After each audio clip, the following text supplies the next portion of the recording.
Good morning students, I am Manish Gupta from Shivjyoti educational group.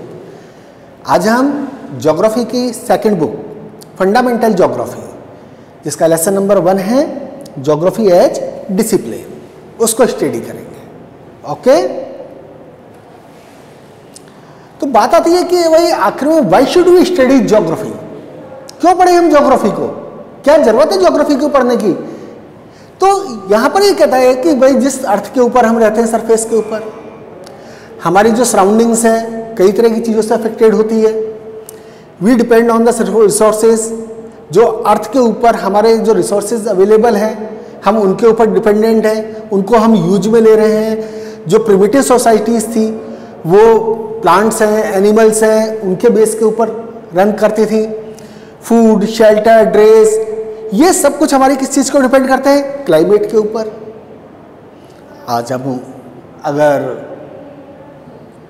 Cool climate में जाते हैं तो हमारा फूड हैबिट्स अलग है, हॉट क्लाइमेट में जाते हैं तो फूड हैबिट्स अलग है, और इवन देन जो क्रॉपिंग पैटर्न है वो भी हमारा क्लाइमेट उस प्लेस का क्या है उसके ऊपर डिपेंड करता है। अगर हम जहाँ डेजर्ट एरिया के अंदर हैं तो वहाँ पर मोस्टली क्रॉपिंग पैटर्न कैसा होता है, rainfed crop which require very less amount of water. लेकिन हम जहाँ हाईली रेनफॉल एरिया है वहाँ पर water is available in large quantity, तो वो क्रॉप उगाते हैं जिसको कि ज़्यादा क्वांटिटी के अंदर वाटर चाहिए।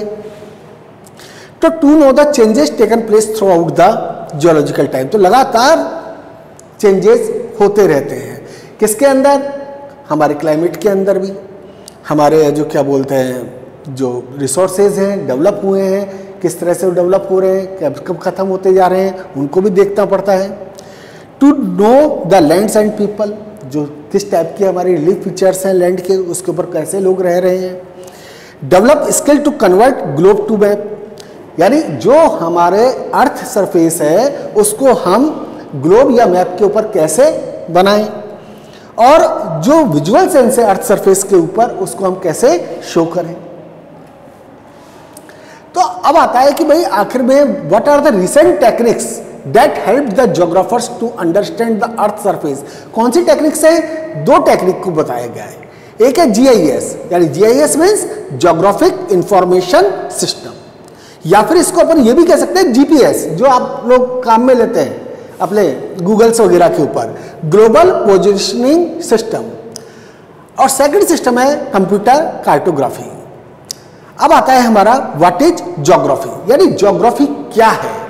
तो सबसे पहले कहते हैं कि अर्थ जो है, earth consist of physical and cultural features.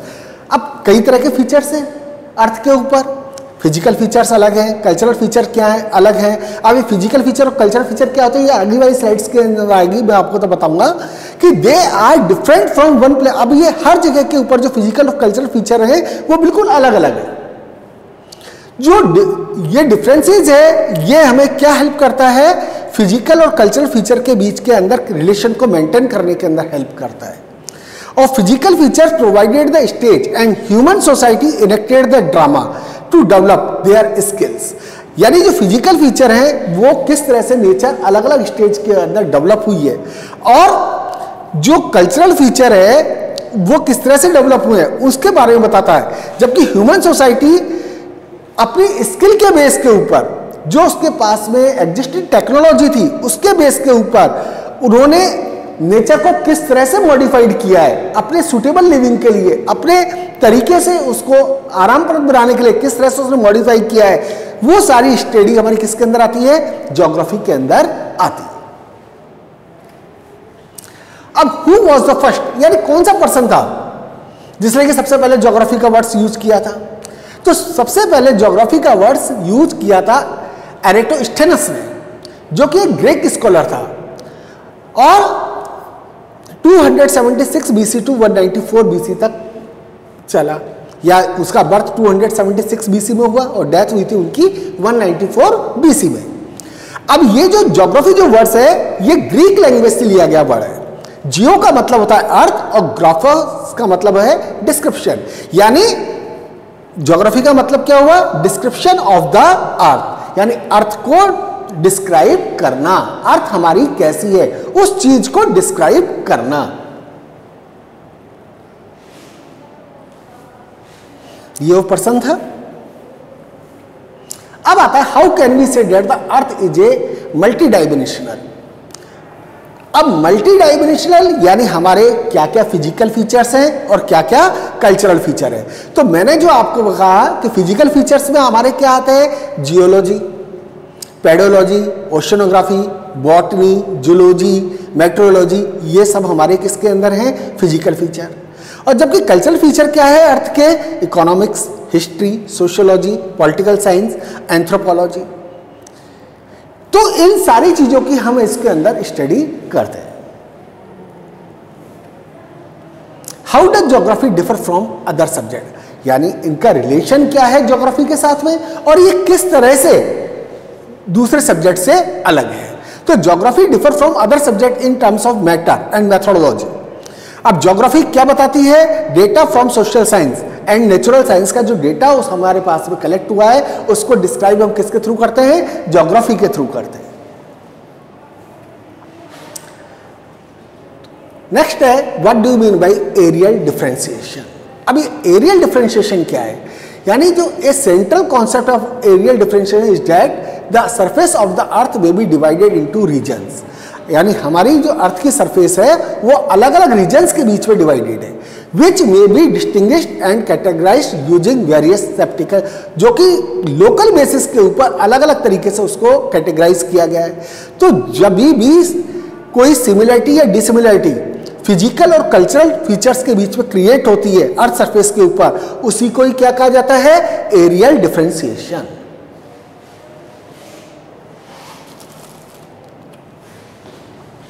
अब व्हाट डू ज्योग्राफर स्टडी, जो ज्योग्राफर है वो क्या स्टडी करता है, यानी ज्योग्राफर एक वो scholar whose area of study geography the study of the earth, यानी अर्थ के नेचुरल एनवायरमेंट और ह्यूमन सोसाइटी को स्टडी करना। सेकंड चीज किस चीज, जो हमारी अर्थ के जो फीचर्स हैं उनमें क्या क्या वेरिएशन है और उन वेरिएशन के बेस के ऊपर वो किस तरह से आपस में एक दूसरे से रिलेटेड हैं उसकी स्टडी करता है। Just like cropping pattern differ from place to place, हर जगह का क्रॉपिंग पैटर्न अलग अलग है और वो किसकी वजह से है, क्लाइमेट की वजह से। हर जगह की सॉइल अलग अलग होती है, तो every type of crop we can not grow in every place, हर जगह के ऊपर हम हर तरह की सॉइल तो उगा नहीं सकते। और डिमांड के ऊपर ट्रांसपोर्ट फैसिलिटीज वहां पे कैसी है, जो फार्मर है उसकी कैपेसिटी क्या है, ये सारी चीजें हमारी ज्योग्राफर स्टडी करता है। एक geographer also studies the cause and effect of relationship, यानी किस कारण से डेवलप हुई है और उसके क्या इंपैक्ट पड़े हैं उसकी भी स्टडी ज्योग्राफर करता है। तो इनके बीच में जो इंटरेक्शन है man and nature is highly dynamic and not stable, यानी लगातार चलने वाला इनके बीच में रिलेशन है। क्योंकि नेचर जो है so it is also called as the study of the relation between unstable earth and untrusting man. तो अनस्टेबल नेचर, यानी नेचर के अंदर रेगुलर क्या होता जा रहा है, चेंजेस होते जा रहे हैं। अब वो जो चेंजेस अर्थ के अंदर होते जा रहे हैं, नेचर के अंदर जो होते जा रहे हैं, उन चेंजेस की स्टडी रेगुलर कौन कर रहा है, मैन कर रहा है। तो यानी जो अनस्टेबल अर्थ, यानी अर्थ स्टेबल नहीं है, लगातार अर्थ के अंदर क्लाइमेट है, दूसरी चीजें उनके अंदर चेंजेस होते जा रहे हैं। तो मैन भी है जो अर्थ के ऊपर ट्रस्ट नहीं कर रहा है, वो भी जो चेंजेस होते जा रहे हैं उनकी स्टडी रेगुलर करता जा रहा है। तो what is the relationship between man and nature, दोनों के बीच में क्या रिलेशन है। Humans are sophisticated and evolved animals who have modified the natural environment to make it suitable for living, यानी जो मैन एक सोफिस्टिकेटेड एनिमल है, जिस तरह से वो इवॉल्व हुआ है और उसने नेचुरल एनवायरनमेंट को अपने सुटेबल लिविंग के लिए क्या किया है, मॉडिफाइड करता जा रहा है। तो while human dependency on nature has been decrease, यानी ह्यूमन की डिपेंडेंसी नेचर के ऊपर कम होती जा रही है। क्यों, क्योंकि उसने अर्थ को क्या कर दिया, अपने सुटेबल तरीके के लिए मॉडिफाइड कर दिया over the process of evolution. तो people still demonstrate many forms of nature content, तो लगातार जो पर्सन है वो नेचर के फॉर्म्स को क्या करता जा रहा है, डेमोन्स्ट्रेट करता जा रहा है। अब इसके अंदर क्या चीजें इन्वॉल्व होती है, emotional attachment to the nature, यानी उसका नेचर के साथ में इमोशनल अटैचमेंट भी है, नेचर के प्रति उसकी खुद की परसेप्शन भी है, और activities aimed at nature protection, nature को प्रोटेक्ट करने के लिए वो क्या क्या एक्टिविटीज कर रहा है, क्या क्या वर्क आउट कर रहा है, वो भी चीज इसके अंदर आती है। तो इस तरह से ह्यूमन क्या है, integral part of nature, and nature has imprints on man, यानी नेचर का एक पार्ट है और नेचर के ऊपर भी मैन का जो इंपैक्ट है वो नजर आता है। What is the effect of nature on man, यानी जो नेचर का इफेक्ट है मैन के ऊपर क्या पड़ा। तो बीइंग इन नेचर और even viewing sense of nature reduce anger, जब भी मैन नेचर के कांटेक्ट में आता है, एक प्लीजेंट एटमॉस्फेयर उसको नजर आए तो वहाँ पर उसका गुस्सा है, डर है, स्ट्रेस है, ये सब क्या होता है, रिड्यूस हो जाता है। एंड इंक्रीज प्लीजेंट फीलिंग, एक प्लीजेंट फीलिंग मन के अंदर खुशी सी फील होती है जब भी हम नेचुरल एनवायरनमेंट के अंदर कांटेक्ट में आते हैं, किसी गार्डन के अंदर घूमने जाएं या किसी पिकनिक मनाने के स्पॉट के ऊपर जाते हैं, तो जो नेचुरल जो एनवायरनमेंट है उससे कांटेक्ट में आने के बाद हमारी फीलिंग्स चेंज हो जाती है। तो exposure to the nature not only makes you feel better, जब भी आप नेचर के कांटेक्ट में आते हैं तो क्या इमोशनली आप केवल बेटर फील नहीं करते, बल्कि it contribute to your physical wellbeing, यानी आपकी जो फिजिकल वेलबींग है उसको भी ये इंप्रूव करता है। आपके जो ब्लड प्रेशर है, हार्ट रेट है, मसल्स टेंशन है, ये सारी चीज़ें भी ऑटोमेटिकली क्या होती हैं, रिड्यूस हो जाती हैं, डिक्रीज हो जाती हैं। It may even reduce mortality, यानी इवन देन जो अगर नेचुरल एनवायरनमेंट के अकॉर्डिंग अगर हम रहते हैं तो हमारी मॉर्टिलिटी रेट भी क्या होती है, रिड्यूस हो जाती है। हमारी फूड है, क्लॉथिंग है, शेल्टर है, ऑक्यूपेशन है मैन का, ये सब किसके थ्रू डिसाइड होता है, मैन के थ्रू। आज आप जैसे मैंने पहले बताया कि आप कोल्ड एनवायरनमेंट में जाते हैं तो वहाँ पे अपनी फूड हैबिट अलग है, क्लॉथ पहनने का तरीका हमारा अलग हो जाता है। जहाँ हैवी रेनफॉल है वहाँ पे कॉर्न शेप शेल्टर्स बनाए जाते हैं। तो ये ऑक्यूपेशन भी हमारा नेचर के हिसाब से डिपेंड करता है। How does technology help man, यानी अब जो एग्जिस्टिंग टेक्नोलॉजी है वो मैन को किस तरह से हेल्प करती है। To loosen the shackles of the physical condition, यानी फिजिकल कंडीशंस को हम थोड़ा सा लूज किया हमने।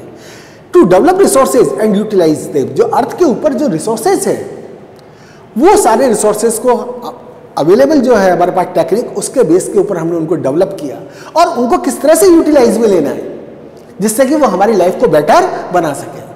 To reach the higher needs of the life, ज़्यादा से ज़्यादा जो हमारी रिक्वायरमेंट है उनको हम फुलफिल कर पाएँ। It increase the production of the crops, अब इस बेस के ऊपर यानी हम हमारी क्रॉप के प्रोडक्शन को बढ़ा सकते हैं। लेबर की मोबिलिटी है उसको भी हम इंक्रीज कर सकते हैं। तो डिस्क्राइब द डायलॉग्स, अब यहां पर बता रहा है कि नेचर और मैन के बीच में डायलॉग, यानी नेचर ने हमें क्या दिया और हमने नेचर को किस तरह से मॉडिफाइड किया, वो चीज आती है। जैसे नेचर कहता है, ये कहता है कि यू क्रिएटेड, यानी मैन बोल रहा है सॉइल से कि आपने सॉइल बनाई और मैंने सॉइल से एक प्याला बना दिया, यानी अपने तरीके से उसने नेचर को क्या किया, मॉडिफाइड कर दिया। वो कहता है कि यू क्रिएटेड नाइट, आपने रात करी, मैंने रात को अंदर उजाला बनाने के लिए लैंप डेवलप कर लिया। आपने वाइल्डरनेस, हिली टेरेन्स एंड डेजर्ट्स बनाए, तो I created flower beds and gardens, यानी उसको ही उसने गार्डन के रूप के अंदर डेवलप कर दिया। Explain the changes occurred in the civilisation of man in course of time, यानी मैन के साथ में किस तरह से चेंजेस अकर्ड होते गए।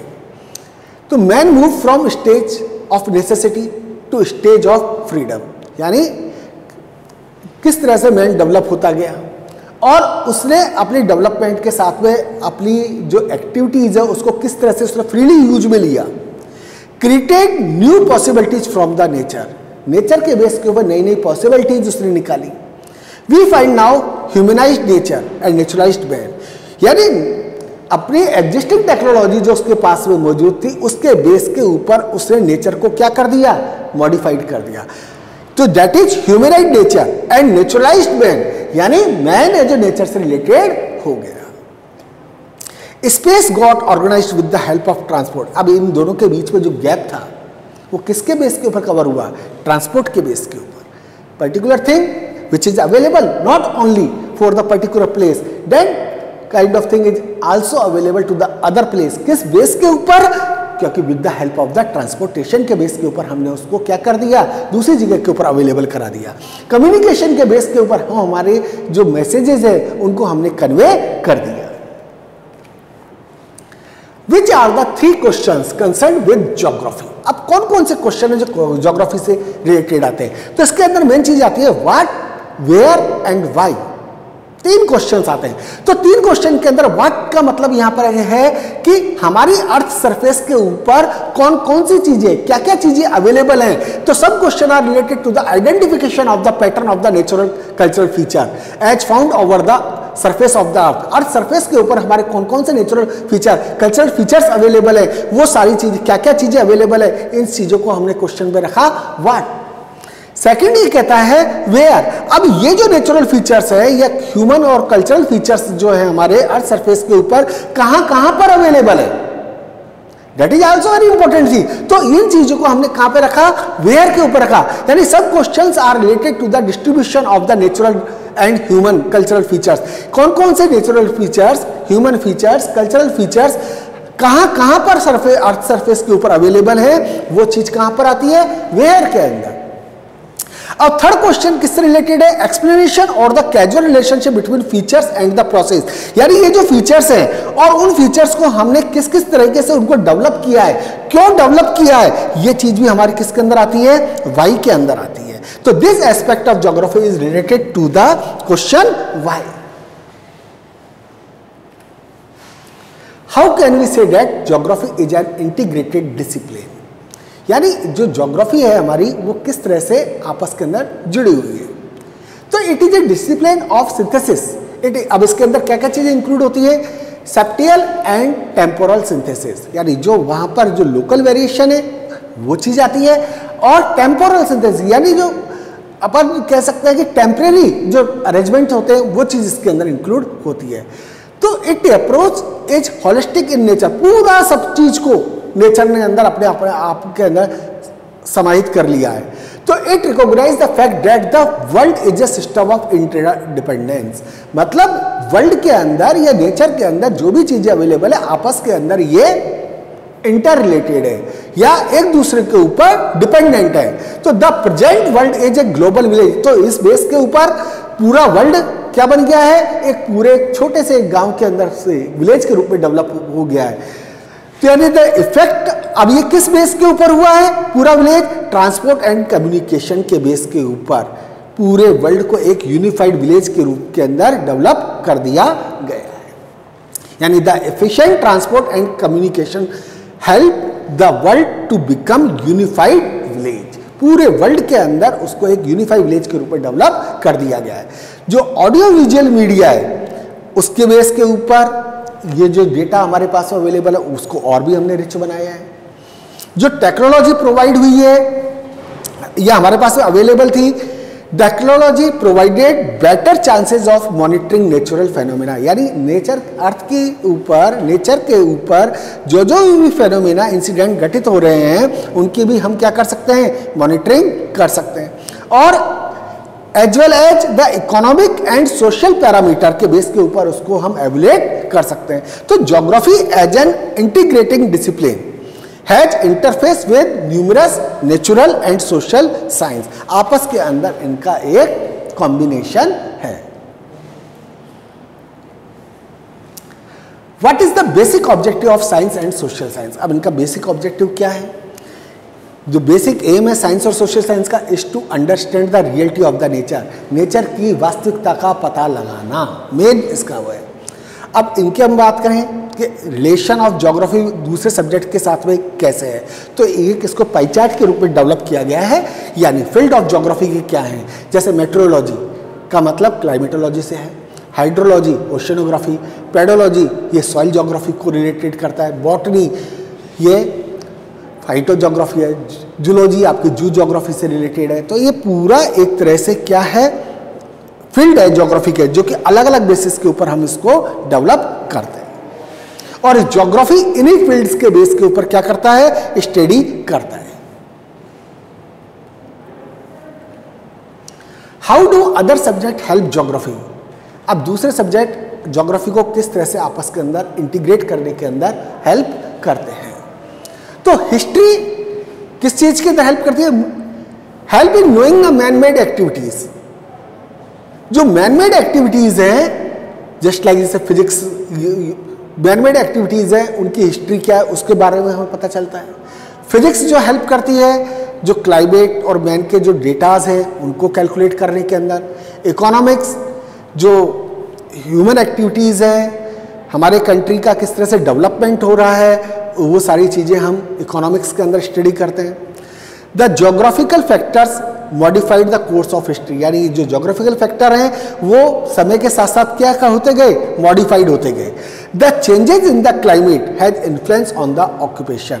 अब ये जो क्लाइमेट के अंदर चेंजेस आए, उस बेस के ऊपर ऑक्यूपेशन भी क्या होता गया, चेंज होता गया। जैसे जैसे चेंजेस आते गए वैसे वैसे ऑक्यूपेशन भी आदमी का बदलता गया।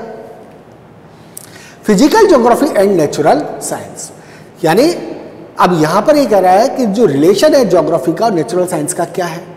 जो ट्रेडिशनल फिजिकल ज्योग्राफी है उसका link geology, metrology, hydrology, pedology से जुड़ा हुआ है। And thus demography, climatology, oceanography, soil geography respective have very close link with the natural science. इन सबका लिंक नेचुरल साइंस से जुड़ा हुआ है। जबकि बायोज्योग्राफी का रिलेटेड किससे है, बॉटनी, जूलॉजी और इकोलॉजी से रिलेटेड है। मैथमेटिक्स और आर्ट्स ये भी आपस में कंट्रीब्यूट करते हैं ज्योग्राफी को। किस चीज के अंदर, to measure the area and dimension of the earth. ये चीज जो एरिया है, डायमेंशन है अर्थ का, वो हम मैथमेटिक्स के बेस के ऊपर फाइंड आउट करते हैं। और जब ये कार्टोग्राफी और प्रोजेक्शन है, ये किसके ऊपर बेस्ड है, ये भी मैथमेटिक्स के ऊपर बेस्ड है। तो explain the contribution of social science to the human geography के साथ में इनका क्या कंट्रीब्यूशन है। तो history of geographical thought, it is the mother of all branches of geography. यानी जो ज्योग्राफिकल थॉट्स किस तरह से हमारी ज्योग्राफी जो डेवलप होती जा रही है, और वो सब चीज किसके ऊपर बेस्ड है, वो ज्योग्राफिकल हिस्ट्री के ऊपर बेस्ड है।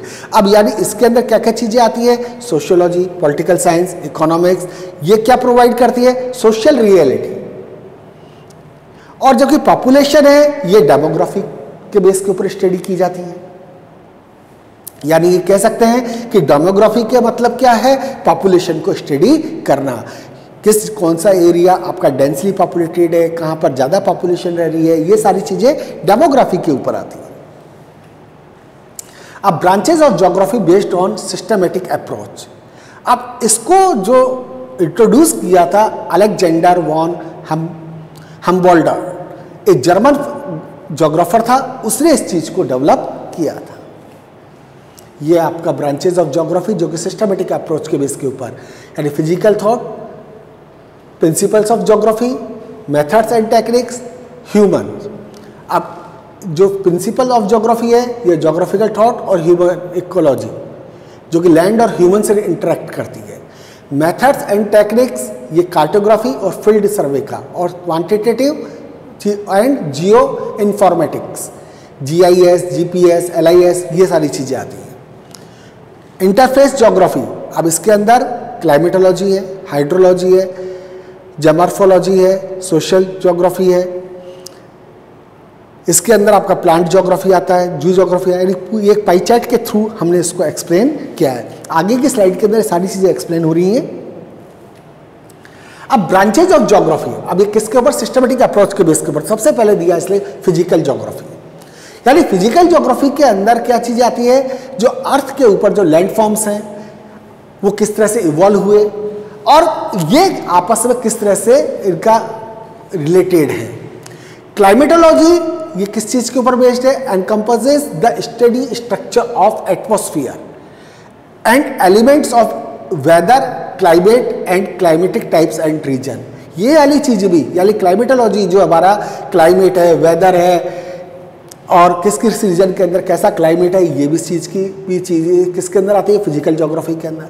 हाइड्रोलॉजी यानी वाटर से रिलेटेड है, ये हमारे अर्थ सरफेस के ऊपर जो वाटर है, कि जो पार्ट्स है हमारे वाटर के, जैसे ओशन है, लेक्स है, रिवर्स है, ये सारी चीज़ें भी हमारी इसके अंदर आती हैं। और सॉइल ज्योग्राफी ये है प्रोसेस ऑफ सॉइल फॉर्मेशन के बेस के ऊपर, यानी हमारी जो सॉइल है वो कैसे डेवलप हुई है, उसकी फर्टिलिटी स्टेटस क्या है, डिस्ट्रीब्यूशन पैटर्न क्या है, उसका यूज क्या है, वो सारी चीज़ें हम इसके अंदर लेते हैं। अब ह्यूमन ज्योग्राफी किससे रिलेटेड है?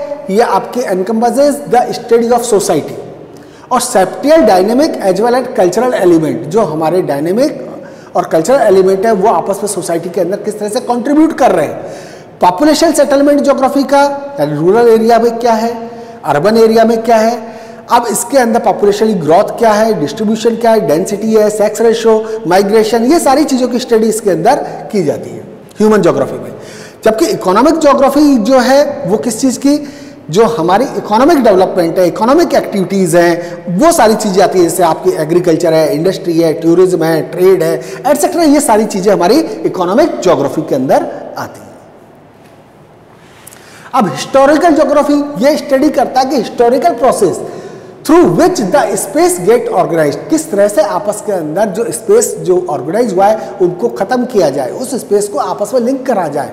Every region has undergone some historical experience, यानी जो भी हमने प्रेजेंट स्टेटस है उसकी कहीं ना कहीं कोई ना कोई हिस्टोरिकल एक्सपीरियंस है, यानी उसकी कोई ना कोई हिस्ट्री है जिसके बेस के ऊपर प्रेजेंट स्टेटस डेवलप हुआ है। तो ज्योग्राफिकल फीचर्स इसके अंदर क्या चीजें आती हैं, एक्सपीरियंस, टेम्पोरल चेंजेस जो होते जा रहे हैं, टेम्परेरी चेंजेस जिसका मतलब, and these form the concern of historical geography. Next आता है हमारा पॉलिटिकल ज्योग्राफी। अब इसके अंदर पॉलिटिकल इवेंट्स को देखा जाता है and studies boundaries, space, relation, हमारे कंट्री क्या बाउंड्री है, उसके क्या रिलेशन है, नेबरिंग कंट्रीज से क्या है, जो हमारा इलेक्शन सिनेरियो है वो कैसा है, किस तरह से गवर्नमेंट वर्क करती है, ये सारी चीजें आती है आपकी पॉलिटिकल ज्योग्राफी के अंदर। अब बायोजियोग्राफी, अब इसके जो बायोजियोग्राफी है वो फिजिकल ज्योग्राफी और ह्यूमन ज्योग्राफी का इंटरफेस है, has led to the development of bio, उसी बेस के ऊपर बायोजियोग्राफी डेवलप हुई है। इसके अंदर आते हैं आपके प्लांट्स, यानी जो लोकल एरिया के अंदर किस तरह की नेचुरल वेजिटेशन अवेलेबल है, और जू ज्योग्राफी के अंदर आते हैं जो उस जगह के ऊपर किस किस टाइप के एनिमल्स पाए जाते हैं और वहां पर उनका शेल्टर कैसा है।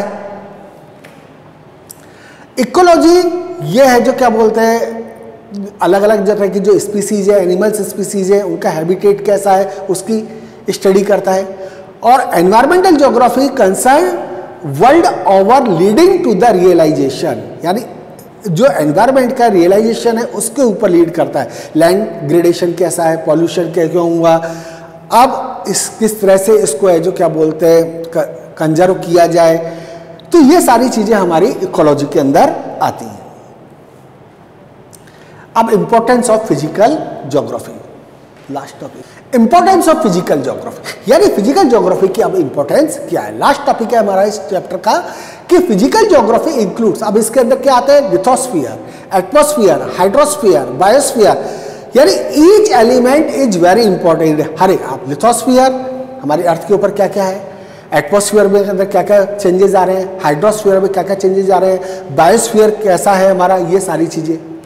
लैंड फॉर्म्स क्या प्रोवाइड करता है, बेस फॉर एग्रीकल्चर। अब हर जगह के ऊपर लैंड अलग अलग है, तो जिस तरह से लैंड है उसी हिसाब से एग्रीकल्चर एक्टिविटीज है। इंडस्ट्रीज भी उसी हिसाब से सेटअप की जाती है, कहाँ पर पर्टिकुलर चीज सूटेबल है, कहाँ पर नहीं है। जो प्लेन एरिया है वहाँ पर मोस्टली इंडस्ट्रीज ज़्यादा चलती हैं, क्योंकि वहाँ पर ट्रांसपोर्ट और communication system easy going settle हो जाता है। एंड सेटलमेंट, वहाँ पे लोग किस तरह से रह रहे हैं, डेंसिटी ऑफ पॉपुलेशन क्या है, ये सारी चीज़ें हमें लैंडफॉर्म के बेस के ऊपर प्रोवाइड होती हैं। जो माउंटेन है which is also known as source of fresh water, source of fresh water, यानी इसके अंदर से there are many kinds of rivers which originated from the mountainous region, तो water to rivers. Forest centre for tourist, ये भी चीज़ उसके अंदर आती है वेरी। तो फॉरेस्ट सेंटर फॉर टूरिस्ट, यानी जो माउंटेन रीजन के अंदर है बहुत सारे टूरिस्ट वहाँ पर पहुँचते हैं अपने आप को नेचर से रिलेटेड करने के लिए। क्लाइमेट किस चीज़ के ऊपर इन्फ्लुएंस करता है, जो क्रॉपिंग पैटर्न है हमारा, जो मैं पहले बता चुका आपको। लाइव स्टॉक, कौन कौन से वहाँ पर एनिमल्स रहते हैं, उनका फूड हैबिट क्या है, उनके क्लॉथ क्या है लोगों के। अब climate and perception climate and precipitation influence the type of forest. अब यानी जो फॉरेस्ट कैसा है ये भी आपका किसके ऊपर, क्लाइमेट के ऊपर। एवरग्रीन फॉरेस्ट है, डेसिडियस फॉरेस्ट है, थॉर्नी फॉरेस्ट है, एटसेट्रा एटसेट्रा, या माउंटेन फॉरेस्ट है, ये सारी चीजें हमारी किसके ऊपर डिपेंड करती हैं, उसके क्लाइमेट के ऊपर डिपेंड करती हैं। अब ओशन क्या प्रोवाइड करते हैं, फूड, वाटर, ट्रांसपोर्ट और एंड इन्फ्लुएंस द क्लाइमेट, और इसके ऊपर किसका इन्फ्लुएंस पड़ता है, क्लाइमेट का। They are the source of hydrological cycle. Thank you students.